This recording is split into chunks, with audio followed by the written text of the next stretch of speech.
రాజమండ్రిలో Nookaraju family suicide ఘటనకు సంబంధించి ఘాటుగా స్పందించారు మాజీ ఎంపీ విజయసాయిరెడ్డి. మత మార్పిడుల వ్యతిరేక చట్టాన్ని ఏపీ ఎందుకు రావట్లేదు అని చెప్పి సూటిగా ప్రశ్నించారు. నూకరాజు ఫ్యామిలీలో బతికి బయటపడ్డ ఒకే ఒక్కరు రియోని రావులపాలెంలో పరామర్శించారు విజయసాయి.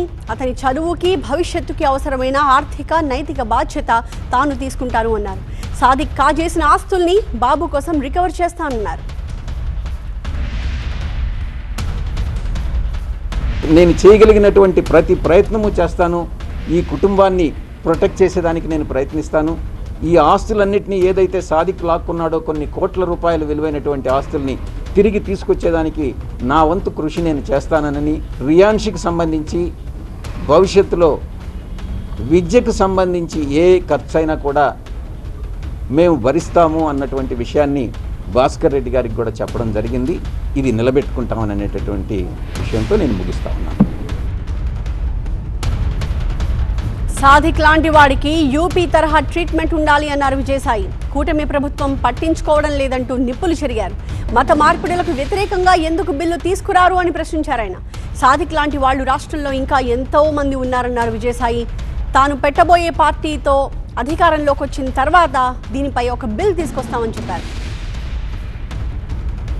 అధికారం అంటూ వస్తే ఇటువంటి సాదిక్ లాంటి వాళ్ళకి యూపీలో ఏ ట్రీట్మెంట్ ఉంటుందో మా ప్రభుత్వంలో కూడా అదే ట్రీట్మెంట్ ఉంటుంది అన్నటువంటి విషయాన్ని నొక్కి నొక్కి ఒక్కాణిస్తూ ఉన్నాను.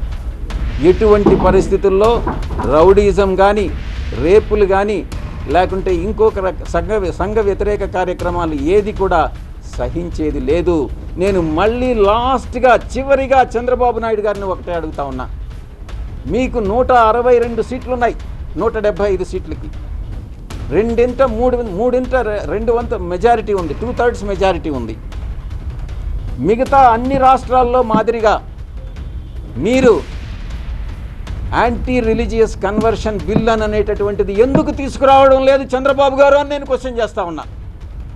మీకు చిత్తశుద్ధి ఉంటే, మీ కూటమి భాగస్వాములకి చిత్తశుద్ధి ఉంటే ఇలా సాదిక్ లాంటి వాళ్ళు గ్రూపులు రాష్ట్రంలో ఎన్ని ఉన్నాయో తెలియదు. సాదిక్కే ఒక చిన్న ముఠాకి 10 మందికి నాయకుడైతే ఎన్ని ముఠాలు ఈ రాష్ట్రంలో పనిచేస్తున్నాయో తెలియనటువంటి ఈ పరిస్థితుల్లో మీరు యాంటీ కన్వర్షన్ బిల్లుని మీరు ఎందుకు చట్టం చేయట్లేదు?